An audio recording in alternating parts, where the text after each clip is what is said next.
नमस्कार। India debate में आप सबका स्वागत है। मैं हूं आशुतोष पाठक। आज फिर एक चौंकाने वाला खुलासा करने जा रहे हैं। मित्रों, लगातार क्यूबाइब नेटवर्क आपको यह जानकारी दे रहा था कि हमारे देश के प्रधानमंत्री, आपका उनसे विरोध हो, समर्थन हो, आइडियोलॉजिकल डिफरेंसेस हो, किसी बात को लेकर के नाराजगी हो, वो सारी बातें एक तरफ है। आप लेफ्ट में हो, राइट में हो, कांग्रेस में हो, समाजवादी पार्टी में हो, आरजेडी में हो, उद्धव के साथ हो, किसी और के साथ हो, लेफ्ट पार्टी में हो, लेकिन नरेंद्र मोदी इस देश के प्रधानमंत्री हैं। और बात जब प्रधानमंत्री की सुरक्षा को लेकर होगी तो बड़ी मजबूती से इस मुद्दे को एक्सपोज करना पड़ेगा। हमारे देश के सुरक्षा पर खतरा है। अगर हमारे देश के प्रधानमंत्री को निशाना बनाने की कोशिश हो रही है तो ये हमारे देश के लिए खतरनाक है। और हर देशवासी को चौकन्ना होना चाहिए, वो किसी भी पार्टी के नेता हो। महत्वपूर्ण ये नहीं है, महत्वपूर्ण ये भी नहीं है कि आपको मोदी का चेहरा पसंद नहीं है। मोदी नापसंद है आपको, बिल्कुल ठीक है, आपकी बात जायज हो सकती है कई मुद्दों पर। हम भी आलोचना करते हैं और हमारे ये कर्तव्य है, हमारा ये धर्म है। कहीं अगर सरकार कोई गलती करती है तो उसके बारे में खूब मुखर होकर के बोलें, लेकिन उसमें कोई इलविल नहीं होता है।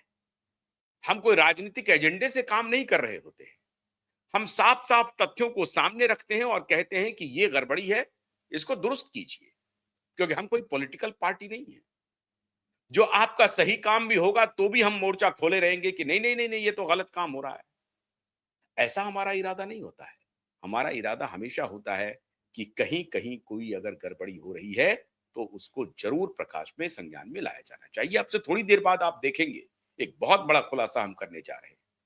लेकिन अभी जो खुलासा कर रहे हैं हम आपके सामने, वो मित्रों आपकी आंखें खोल देगा।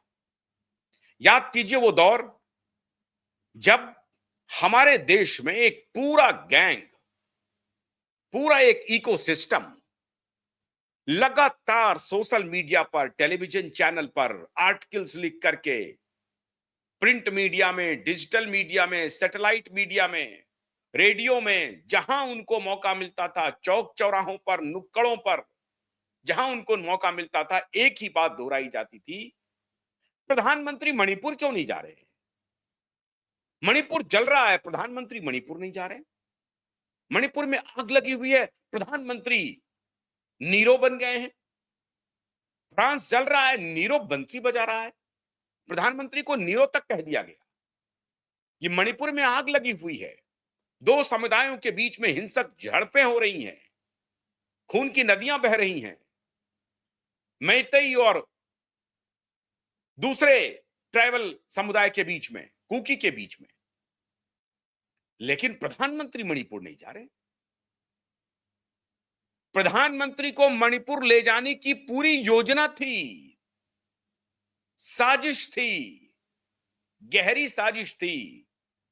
अब एक कहा जा रहा है और फिर एक बार रूस ने फिर एक बार अपनी दोस्ती का मुजाहिरा किया है। मित्रों, दोस्ती का मुजाहिरा किया है। याद कीजिए जब प्रधानमंत्री संघई गए थे तो पुतिन अपनी लिमोजिन में, अपनी गाड़ी में बिठा करके लेके गए भारत के प्रधानमंत्री मोदी को, नरेंद्र मोदी को। इतना ही नहीं, वो 15 मिनट तक होटल की लॉबी में इंतजार किया कि जब तक मोदी नहीं आते हैं हमारा काफिला यहां से नहीं निकलेगा। नजदीक ही जाना था, लेकिन पुतिन ने मोदी का इंतजार किया और जब तक मोदी नहीं आए तब तक वो खड़े रहे और फिर मोदी को लेकर वो उस गाड़ी से अपने गंतव्य तक पहुंचे। कोई आइटिनरी में यह शामिल नहीं था कि पुतिन और मोदी एक साथ गाड़ी में बैठेंगे। दोनों अलग देश के राजधानी में थे, अलग देश के शहर में थे। पुतिन कोई रसिया में नहीं थे और मोदी कोई भारत में नहीं थे, संघई में थे, चाइना के शरण में थे। और एक बात ध्यान रहे, इसमें चाइनीज इंटेलिजेंस ने भी बहुत अच्छी भूमिका निभाई और शी जिनपिंग को लग गया कि खतरा बड़ा है और उनकी भी खुफिया एजेंसी चौकस हुई क्योंकि रूस के पास इसके इंडिकेशंस आ गए थे। और जब वहां से प्रधानमंत्री लौट करके भारत आए तो पहला जो कार्यक्रम था उसमें ताली बजने लगी, तो उन्होंने पूछा कि ये ताली मेरे लौटने की खुशी में कर रहे हैं या मेरे जाने की खुशी में कर रहे हैं। और वहीं से इशारा हो गया था कि मोदी को इस बात की जानकारी लग गई थी, भनक लग गई थी कि उनकी जान को खतरा है। 2014 से जब से नरेंद्र मोदी देश के प्रधानमंत्री बने हैं, तब से उन माफियाओं, उन क्रिमिनल के निशाने पर मोदी हैं, क्योंकि उनको लग रहा है कि मोदी देश को संगठित कर रहे हैं। मोदी देश को किसी एक दिशा में ले जाना चाहते हैं और बहुत जबरदस्त, अभी भी मोदी की पॉपुलैरिटी पूरी दुनिया में सबसे अधिक है। आप भले ही उनको नापसंद करें, आपका विरोध हो सकता है, सैद्धांतिक विरोध हो सकता है, लेकिन वो देश के चुने हुए प्रधानमंत्री हैं और वर्ल्ड वाइड जो अप्रूवल रेटिंग है वो ट्रंप से मीलों अहिट है। दुनिया का सबसे ताकतवर डेमोक्रेसी, दुनिया का सबसे ताकतवर देश चौधरी बनकर के घूम रहे हैं डोनाल्ड ट्रंप, उनसे मीलों अहेड है मोदी की रेटिंग। इस बात को आपको स्वीकार करना पड़ेगा। अगर आप स्वीकार नहीं करेंगे तो इसका मतलब है कि जो सत्य है उससे आप मुंह छुपा रहे हैं। कैसे बनाया रेटिंग, क्यों बनाया, कौन बनाया, इस पर आप चर्चा कर सकते हैं, लेकिन अप्रूवल रेटिंग सबसे अधिक है, इससे आप इनकार नहीं कर सकते। अब मित्रों, फिर एक बार रूस ने आपके साथ दोस्ती का जबरदस्त प्रमाण दे दिया है। मित्रों, 16-17 मार्च को, हालांकि कवायद पहले से हो रही थी, 16, 17, 18, 19 मार्च के बीच में दिल्ली, लखनऊ, कोलकाता, इन 3 एयरपोर्ट से 7 लोगों की गिरफ्तारी हुई है और कहा जा रहा है कि रशियन खुफिया एजेंसी केजीबी का इनपुट है, जो भारतीय खुफिया एजेंसी और डायरेक्ट एनएसए के संपर्क में आया है ये जानकारी। अब इसकी पुष्टि अभी तक कोई भारत सरकार ने नहीं की है कि हमको केजीबी का इनपुट है, लेकिन जो पावर गैलरी में जो मर्मरिंग है, जो चर्चा है, वो ये है कि केजीबी के इनपुट्स बहुत सॉलिड थे और जब नेशनल इन्वेस्टिगेटिव एजेंसी एक्टिव हुई तो पता चला कि साहब आए तो 14 हैं लेकिन 7 पकड़ा गए हैं। 7 विदेशी नागरिकों की गिरफ्तारी हुई है दिल्ली, लखनऊ और कोलकाता एयरपोर्ट से, और उस 7 में से 6 यूक्रेनियन हैं, एक अमेरिकी नागरिक है। ये लोग गए कहां? भारत आए टूरिस्ट वीजा पर, उसके बाद किधर का रुख किया? पूर्वी भारत का। पूर्वी भारत में भी कहां का? मिजोरम, मणिपुर और उसके रास्ते म्यांमार, बर्मा का। और म्यांमार में ट्रेनिंग दिया, जो वहां के टेररिस्ट ऑर्गेनाइजेशंस हैं, जो छोटे छोटे ऑर्गेनाइजेशन है, उसको ट्रेनिंग दिया। भारत में लौट करके ट्रेनिंग दी जा रही थी। इनके पास ड्रोन चलाने की ट्रेनिंग थी, ये ड्रोन भी चला रहे थे, ड्रोन लेकर आए थे, सैटेलाइट फोन लेके आए थे, जैमिंग इक्विपमेंट्स जो इंटरनेट को जैम कर दे, सूचना के विभिन्न स्रोतों को जैम करने वाले जो इक्विपमेंट्स हैं वो बरामद हुए हैं इनके पास से। टूरिस्ट वीजा पर आने वाला व्यक्ति ड्रोन को असेंबल कर लेता है, जैमिंग इंस्ट्रूमेंट लेकर के साथ में चलता है, सैटेलाइट फोन लेकर के चलता है और भारत के व्यस्ततम हवाई अड्डों, राष्ट्रीय हवाई अड्डे से, जो राष्ट्रीय राजधानी दिल्ली में है, वहां से ये ट्रेवल करके पहुंचते हैं गुवाहाटी, और कोलकाता, लखनऊ की भी यात्रा ये करते हैं और फिर ये मिजोरम, मणिपुर पहुंचते हैं और वहां पर 2024 में ये पूरा षड्यंत्र रचा जाता है। जब वहां पर मैती और कुकी की आग भड़की हुई है 2024 में, तो ये षड्यंत्र चल रहा होता है कि बाय हुक एंड क्रुक कैसे भी करके मोदी को मणिपुर की यात्रा करवा दो। दो ट्राइबल कम्युनिटी के बीच में संघर्ष चल रहा है, लड़ाइयां चल रही हैं, आगजनी हो रही है। मोदी वहां पहुंचेंगे और ड्रोन से, जो इमेज कैप्चरिंग ड्रोन है, कैमरा जिस ड्रोन से ऑपरेट हो सकता है, वो सारी चीज पकड़ में आए हैं। अब एनआईए ने उसे कोर्ट में प्रोड्यूस किया है। जो 7 व्यक्ति हैं, जरा उनका नाम सुन लीजिए, जिसमें अमेरिकी नागरिक भी है। और एक और इंपॉर्टेंट खबर है, अमेरिका के भारत में राजदूत एम्बेसडर जो सर्जेई गोर हैं, वो रशियन मूल के हैं, ध्यान रखिए आप। सर्जेई गोर रशियन मूल के हैं लेकिन अमेरिकी हैं, तो उनको यहां पर भेजा गया है। खबर है कि सर्जेई गोर ने कल, सोशल मीडिया पर जो खबरें चलनी शुरू हुई, तो सर्जेई गोर ने कल एनएसए डोभाल से बात की है कि अमेरिकी नागरिक कौन है, क्या है। अब क्या बातचीत हुई है ये अभी सामने नहीं आई है, लेकिन मुलाकात सर्जेई गोर की एनएसए डोभाल से हुई है। अब ये जो 7 व्यक्ति हैं मित्रों, the NIA arrested one US national identifies as Matthew Aaron Van Dyke, Matthew Aaron Van Dyke. और जो 6 यूक्रेनियन हैं मित्रों, उसमें Herba Petro, Slyvyak Taras, Ivan Sukmanovsky, Stefan Kyiv, Marian Honcharuk, Maksym and Kaminsky Viktor. 6 Ukrainian national हैं और 1 अमेरिकी national है। अब आप इसी से अंदाजा कीजिए, कुछ दिन पहले मैंने ही आपको ये बताया था, आपको ये जानकारी भी होगी कि बांग्लादेश में एक, कहा जा रहा है कि वो सीआईए ऑपरेटिव्स था जिसकी लाश मिली थी एक होटल में, और ये उसी दौरान मिली थी जब भारत के प्रधानमंत्री संघाई की यात्रा पर थे।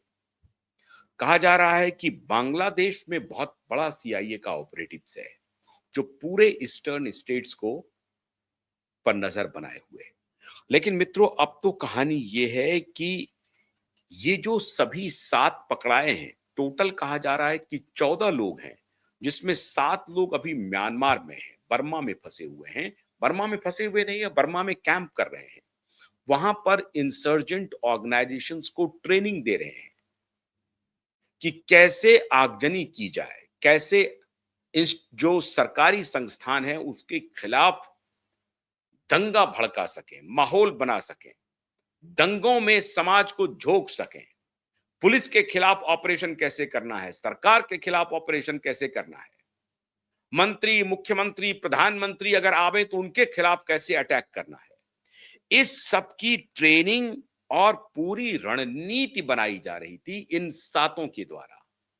और 7 लोग अभी और हैं जो कि बर्मा में हैं। अब सवाल है मित्रों कि इतना स्विफ्टली, ये बात सही है कि भारत की खुफिया एजेंसी के लिए भी एक बहुत बड़ी चुनौती है। अगर तो ये रशियन केजीबी के इंफॉर्मेशन पे भारत के एनआईए ने ये काम किया है, तो हम ये मानते हैं कि भारत की खुफिया एजेंसी में कहीं ना कहीं चूक हुई है। लेकिन अगर नहीं हुई है, अगर केजीबी ने कोई इनपुट नहीं दिया है, या इनपुट इस तरह के लोग शेयर करते रहते हैं, एक देश जो मित्र राष्ट्र हैं, वो अपने मित्र राष्ट्र के साथ अगर उस राष्ट्र के खिलाफ कहीं कोई इस तरह की कार्रवाई हो रही हो, राष्ट्रीय अध्यक्ष को निशाना बनाने की प्लानिंग चल रही हो, कॉन्स्पिरेसी चल रही हो, और वो कॉन्स्पिरेसी अगर किसी इंटेलिजेंस एजेंसी को डिकोड हो जाए, तो वो अगर मित्र राष्ट्र है, तो मित्र राष्ट्र के साथ उसको इमीडिएटली शेयर करता है।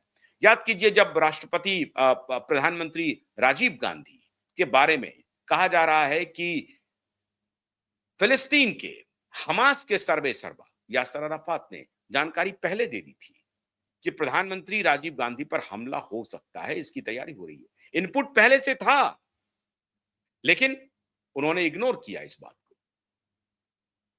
कहा जा रहा है कि सोनिया गांधी को भी यह जानकारी थी। अब कह रहे हैं कि नहीं, सोनिया ने मना किया था श्री पेरम्बदूर जाने की यात्रा को लेकर के, लेकिन सोनिया गांधी अधिकतर यात्रा में साथ रहती थी। श्री पेरम्बदूर सोनिया गांधी नहीं गई। ये सोनिया गांधी के ऊपर भी सवाल उठता है कि हर यात्रा में सोनिया गांधी अक्सर साथ रहती थी राजीव के, लेकिन उस यात्रा में सोनिया साथ नहीं थी। मेरा मेरा कोई आक्षेप लगाने का नहीं है, ये एक संयोग हो सकता है, लेकिन जो आक्षेप लगाने वाले हैं वो लगाते हैं, और उनके आक्षेप में दम भी है कि हर यात्रा में साथ रहने वाले एक यात्रा में साथ क्यों नहीं हुए, कारण क्या रहा, उसी में यह घटना घट गई। फिर तो आप, लेकिन इसे आप अगर इस तरह से कॉन्स्पिरेसी से देखेंगे, तो आप कह सकते हैं कि साहब, अभी जो लारिजानी की हत्या हुई और लारिजानी के पहले ईरान में खमेनेई की हत्या हुई, वो उनको मालूम था कि वो निशाने पर हैं, इजरायली मोसाद के निशाने पर, सीआईए के निशाने पर हैं, उनकी सारी सूचना दी जा रही है, तो अपने आप को प्रोटेक्ट करने के लिए उन्होंने बंकर में मीटिंग क्यों नहीं बुलाई, वो भी दिन के उजाले में। सुबह सुबह उन्होंने मीटिंग बुला ली, और वो भी बंकर से बाहर, जो सिक्योर्ड जोन नहीं था, वहां उन्होंने मीटिंग बुलाई। और एक गलती खमेनेई से हुई, सिर्फ एक गलती, कि वो अपने 40 इंपॉर्टेंट लोगों के साथ जो मीटिंग कर रहे थे, वो बंकर के बाहर कर रहे थे। बस कुछ ही मिनट का तो वक्त चाहिए था, कुछ ही घंटों का ही तो वक्त चाहिए था, और फिर एक्शन हो गया, और फिर बॉम्बार्डिंग हो गई, और पूरी लीडरशिप ईरान की एक झटके में खत्म हो गई। तो प्रधानमंत्री मोदी को बार बार मणिपुर जाने की बात कौन कह रहा था? अब पता चली है कि 2024 में ये सातों सज्जन जो हैं, ये भारत आए हैं और एक बड़े मिशन पर हैं। वो वहां पे जो एथनिक वायलेंस है, जो धार्मिक वायलेंस हो सकता है, जो आस्थागत वायलेंस हो सकता है, उसको भड़काने के मास्टरमाइंड थे, और उसकी ट्रेनिंग दे रहे थे। हो सकता है कि मैती को भी दे रहे हो सकता है वो कुकी को भी दे रहे हो। दोनों तरफ 7 लोगों में से कुछ लोग इधर चले गए हों, कुछ लोग उधर चले गए हों, दोनों को भड़का रहे हों कि आग शांत होने न पाए। ये आग इतनी जले कि देश का मुखिया मणिपुर की यात्रा करे, और जब देश का मुखिया मणिपुर की यात्रा करे, तो सारे इंटेलिजेंस के बाद भी ड्रोन की ट्रेनिंग हो रही है, इंटरनेट को जैम करने की ट्रेनिंग हो रही है, रडार सैटेलाइट को जैम करने की ट्रेनिंग हो रही है। वो सारे इक्विपमेंट है उनके पास कि लोकल एरिया में वो इंटरनेट जैम कर देंगे ताकि इंफॉर्मेशन का आदान प्रदान नहीं हो सके।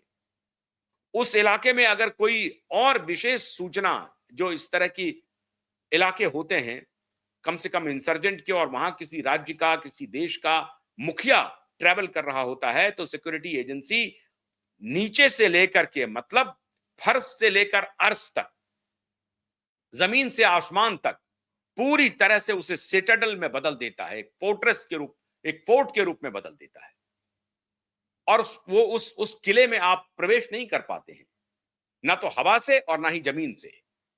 सुनने में भी आप चाहें कि कहीं से कोई ट्रैवल कर लेंगे, नहीं हो सकता है। इस तरह से सैनिटाइज किया जाता है।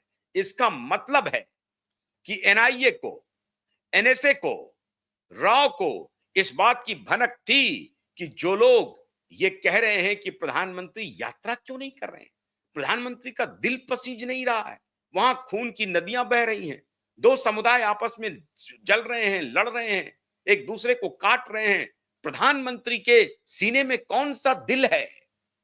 प्रधानमंत्री क्रूर हैं, क्रूरतम हैं, प्रधानमंत्री के सीने में दिल नहीं है, इनह्यूमन है प्रधानमंत्री, अमानवीय है प्रधानमंत्री। ये नैरेटिव चल रहा था मित्रों। अब ये विस्फोटक खुलासा हुआ है कि इनका नैरेटिव तो कहा गया था इनके आकाओं के द्वारा कि हम अपने ट्रेंड टेररिस्ट को भेज रहे हैं जो विजिटिंग वीजा पर आ गया है, किसी को शक नहीं होगा, और वो वहां पर सारी कवायदें कर लिया है। आप सिर्फ इतना इंतजाम करिए कि इतना हल्ला कीजिए, इतना हल्ला कीजिए कि पीएम की यात्रा शेड्यूल हो जाए मणिपुर, और उसके बाद जो खेल होना है वो हो जाएगा। इतनी गहरी साजिश थी मित्रों, इतनी गहरी। मैं एक बार फिर से एनएसए डोभाल को बधाई देता हूं और अपने खुफिया एजेंसी को बधाई देता हूं। देर से ही सही, लेकिन वो चाक चौबंद थे। निश्चित रूप से भारत की खुफिया एजेंसी की इनपुट्स होंगी कि प्राइम मिनिस्टर मणिपुर की यात्रा नहीं करेंगे। इसलिए लाख उन्होंने, सिर्फ स्वयं मोदी ने अपनी आलोचना सही। बहुत सारे लोग होंगे, बीजेपी के भी बहुत सारे लोग होंगे, वो कहते होंगे कि नहीं, मोदी को जाना चाहिए मणिपुर, जाना चाहिए। लेकिन आज आप सबको ये जानकर खुशी होगी कि आपकी खुफिया एजेंसी भारत को हर सेकंड सुरक्षित करने के लिए जी जान से जुटी हुई है। निश्चित रूप से ये इनपुट होगा एनआईए का, राव का, एनएसए का, कि प्रधानमंत्री की मणिपुर यात्रा सुरक्षित नहीं है। रणनीति बहुत गहरी है, साजिश बहुत गहरी है। एक के बाद एक भारत की खुफिया एजेंसी इस तरह के हर साजिश को नाकाम कर रही है। संघाई में भी भारत की खुफिया एजेंसी एक्टिव थी केजीबी के साथ और रशियन एजेंसी के साथ। मित्रों, अमेरिका अब विश्वास के लायक नहीं रहा। अमेरिका अपना भरोसा खोता जा रहा है और सरजई गोर को यह साबित करना पड़ेगा कि ये 7 में से जो पहला अमेरिकी गिरफ्तार हुआ है वो अमेरिकी सीआईए का एजेंट नहीं है। नहीं, वो व्यक्ति डिफेंस में काम कर चुका है। सीआईए में भर्ती होना चाहता था, सीआईए में भर्ती नहीं हो पाया है। ये इनपुट है भारत के सुरक्षा एजेंसी के पास। वो डिफेंस में, अमेरिकी डिफेंस के लिए काम कर चुका है और सीआईए में भर्ती होने जा रहा था, भर्ती हो नहीं पाया। तो ये कोई मामूली खिलाड़ी नहीं है। मैं एक बार फिर से उस अमेरिकी नागरिक का नाम पढ़ रहा हूं जो सोल अमेरिकन नागरिक है। उनका नाम है मैथ्यू एरन वान डाइक। अब ये मैथ्यू एरन साहब जो हैं, ये अभी भारत के शरण में है, एनएसए के शरण में है, एनआईए के शरण में है। कोर्ट में प्रोड्यूस किया गया है 7 के साथों को, और जो बाकी 7 हैं उनके इनपुट्स भी लिए जा रहे हैं। अब इसी से अंदाजा कीजिए मित्रों कि भारत का जो एक इकोसिस्टम है, और खास तौर से लेफ्ट इकोसिस्टम, किस तरह से देश को खतरे में डालने की साजिश कर रहा है। उन्हें मालूम भी नहीं होता है। ये जो पत्रकार बंधु हैं जो बोलने लगते हैं प्रधानमंत्री मणिपुर नहीं गए, प्रधानमंत्री मणिपुर नहीं गए, प्रधानमंत्री के सीने में दिल नहीं है, दिल नहीं है प्रधानमंत्री को, कोई संवेदना नहीं है प्रधानमंत्री को। अब समझ में आई है क्यों प्रधानमंत्री मणिपुर नहीं गए, कितनी गहरी साजिश थी। हम सबको शुक्रगुजार होना चाहिए भारत की खुफिया एजेंसी के प्रति। चाक चौबंद थी, चौकस थी, इनपुट सही था, प्रधानमंत्री मणिपुर नहीं गए और आज प्रधानमंत्री सुरक्षित है। हम उम्मीद करते हैं आने वाले दिनों में प्रधानमंत्री इस तरह के हर झंझावातों से बाहर निकलेंगे और हमारी खुफिया एजेंसी, हमारी डिफेंस, हमारी सिक्योरिटी सिस्टम उन्हें मजबूत सिक्योरिटी प्रोवाइड करेगी। बहुत बहुत शुक्रिया। नमस्कार।